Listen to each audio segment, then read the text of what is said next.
Amidst the eerie marshlands of Louisiana, where the mist hangs heavy like a shroud, and the air is thick with the scent of decay, lies the sleepy town of Bayou Hollow. It is here that I, a warden sworn to protect the living from the terrors of the supernatural, find myself drawn by whispers carried on the soupy fog. Bayou Hollow, with its ramshackle houses on stilts and crooked pathways that disappear into the murky waters, has long been steeped in folklore and superstition. But lately, a darkness has settled over the community, a darkness born of an ancient witch's curse that slumbers beneath the murky depths. The curse, legend has it, was cast by a vengeful witch who was betrayed and drowned in the very marshlands she once called home. Her spirit, twisted by rage and sorrow, now stirs in its restless slumber, awakening malevolent entities that lurk in the shadows. Armed with my array of enchanted relics and modern gadgets designed to detect spectral energies, I navigate the labyrinthine channels and mist-shrouded trails of Bayou Hollow. The townsfolk regard me with a mixture of fear and hope, their whispers blending with the rustling of the cypress trees and the mournful cry of swamp birds. The first sign of the curse's malevolence manifests in strange occurrences, objects moving of their own accord, eerie laughter echoing across the marsh at twilight, and sightings of shadowy figures that vanish into thin air.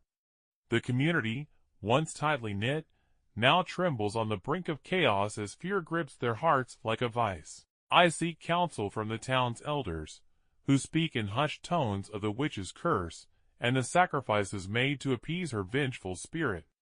They recount tales of lost loved ones who ventured too close to the witch's resting place, only to vanish without a trace, their souls claimed by the darkness that now threatens to engulf Bayou Hollow. With each passing night, the supernatural disturbances grow more pronounced, the mist thickens, obscuring vision beyond arm's reach. Whispers drift through the trees, carrying promises of doom and despair. I steel myself against the rising tide of malevolence, knowing that the fate of Bayou Hollow rests upon my shoulders. Guided by ancient lore and the wisdom of generations past, I venture into the heart of the marshlands, where the witch's curse holds sway. The air crackles with arcane energy as I confront the spirits that have been awakened, a legion of lost souls twisted by centuries of anger and sorrow. In a clearing amidst the cypress knees and twisted roots, I find the source of the curse, a gnarled tree with roots that plunge deep into the muck, binding the witch's spirit to the earthly realm. With trembling hands, I unleash the power of my talismans and incantations, channeling the light of righteousness against the encroaching darkness. The marshland trembles as ancient energies clash, a tempest of wind and rain, thunder and lightning, as the curse fights to maintain its hold.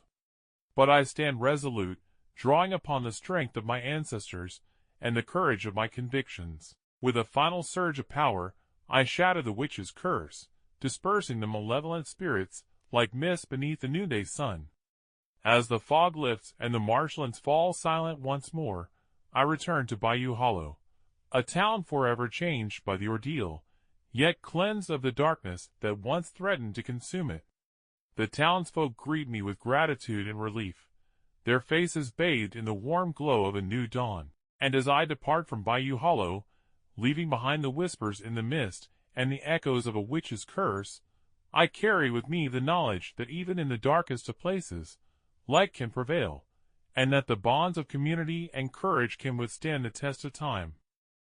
The wind howled through the skeletal remains of the abandoned lighthouse, carrying with it a haunting melody that seemed to echo from the depths of the sea. The old structure, perched precariously atop a cliff overlooking the churning ocean, stood as a sentinel of forgotten tales and lost souls.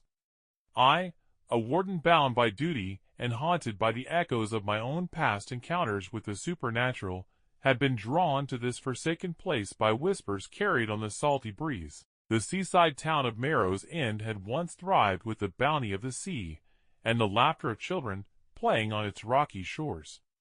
Now, it lay in eerie silence, its inhabitants having long fled the encroaching darkness that had swallowed its prosperity whole. The only remnants of life were the seagulls that circled overhead, their cries mingling with the mournful wail of the wind. I checked into the weathered inn at the edge of town, where the locals regarded me with a mixture of curiosity and apprehension. They spoke in hushed tones of the lighthouse, how it had once guided ships safely to shore before becoming a cursed beacon of death and despair. Tales of sailors lost at sea, their anguished cries echoing in the night, fueled the town's superstitions, and kept them anchored to the safety of their homes after dusk. Armed with my arsenal of ancient relics and modern contraptions designed to detect spectral energies, I made my way along the cliffside path that led to the lighthouse. The air grew colder with each step, the salt tang of the ocean mingling with an underlying scent of decay. As I approached the looming structure, its time-worn stones bore witness to the passage of centuries and the weight of untold sorrows. Inside the lighthouse, darkness greeted me like an old adversary. My lantern cast flickering shadows on the walls, illuminating layers of dust that had settled like a shroud over forgotten memories. The staircase spiraled upwards, each step creaking beneath the weight of my cautious tread. I could feel the presence of the vengeful spirit that haunted these halls, its malevolent aura thickening the air with dread. Reaching the pinnacle of the lighthouse, I stood beneath the cracked glass dome that once housed the beacon's light. Moonlight filtered through the fractured panes, casting an ethereal glow over the scene before me. And there, in the center of the room, hovered the spectral figure, a woman with hair as black as the abyss and eyes that shimmered with unshed tears. She was the keeper of the lighthouse, I realized, condemned to wander its halls for eternity. Her story unfolded in whispers that echoed through the chamber, a tale of love and betrayal, of a husband lost at sea and a community that had turned its back on her in her hour of need.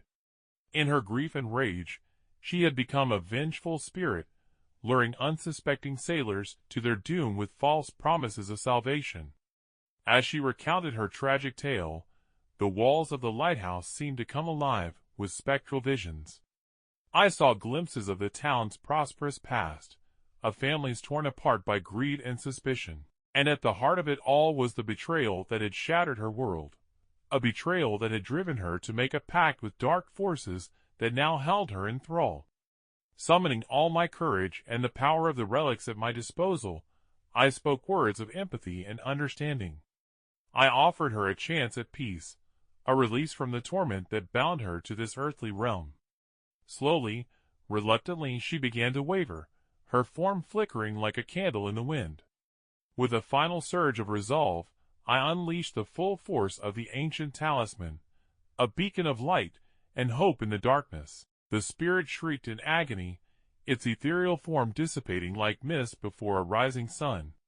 And in that moment, the curse that had plagued Marrow's End for generations was broken.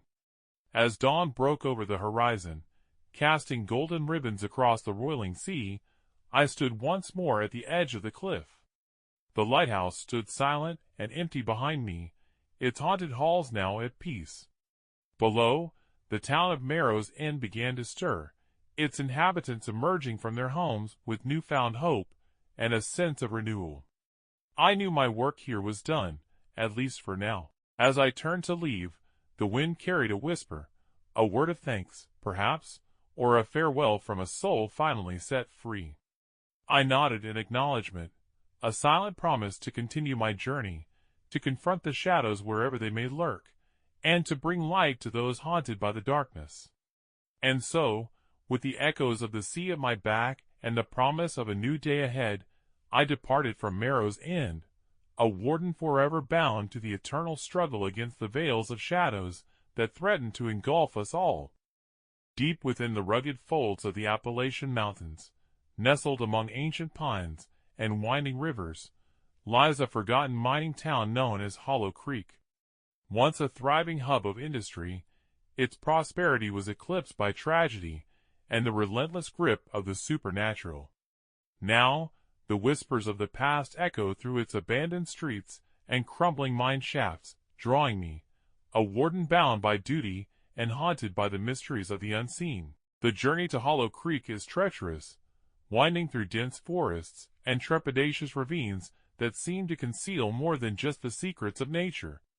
As I approach the town's outskirts, the air grows heavy with a palpable sense of foreboding, as if the very mountains themselves harbor a malevolent presence. I take refuge in a weathered cabin on the outskirts of town, its walls adorned with faded photographs and relics of a bygone era. The locals speak in hushed tones of the disappearances that have plagued Hollow Creek, of miners vanishing without a trace, and spectral lights that dance among the tombstone-like piles of discarded ore. Armed with my arsenal of ancient artifacts and modern technology designed to detect spectral energies, I venture into the heart of Hollow Creek. The main street is a ghostly tableau of dilapidated storefronts and boarded-up windows, their facades weathered by time and the unforgiving elements.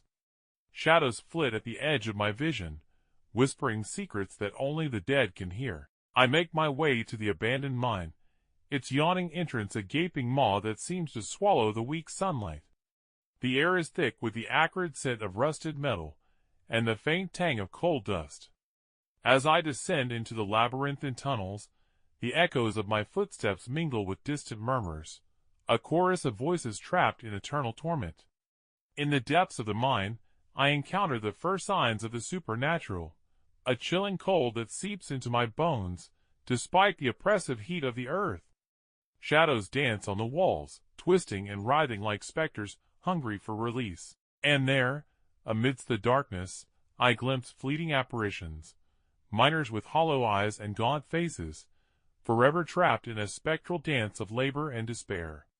I follow the trail of disappearances deeper into the labyrinth, guided by whispers that lead me to a forgotten chamber buried beneath layers of collapsed rock. Here, amidst the rubble and decay, I uncover a tragedy centuries in the making, a tale of greed and betrayal that echoes through the hollows of time. The spirits of Hollow Creek manifest before me, their forms shimmering in the dim light like phantoms summoned from the depths of the earth. They speak of a cursed vein of ore, mined at the cost of countless lives, and sealed away to contain its malevolent power. But the echoes of the past refuse to stay buried, stirring restless spirits to seek vengeance against the living. With the aid of my talismans and incantations, I confront the malevolent presence that lurks within the cursed ore. The earth trembles as ancient energies clash, threatening to unleash a cataclysm that could consume the town and its inhabitants. But I stand firm, channeling the power of the relics entrusted to me by generations of wardens who came before. In a blinding flash of light and a deafening roar, the curse is broken, the spectral energies dissipating like fog beneath the morning sun. The mine falls silent once more, its depths now a tomb for the restless souls who found solace in release. As I emerge from the depths of Hollow Creek, the town seems to breathe a sigh of relief. The shadows that once haunted its streets have retreated, leaving behind a sense of peace and renewal. The disappearances that plagued its inhabitants are no more, their memories fading like echoes in the hollows of time. With a heavy heart and a weary soul, I bid farewell to Hollow Creek, a testament to the enduring struggle between light and darkness, where the echoes of the past may linger, but the future holds the promise of redemption.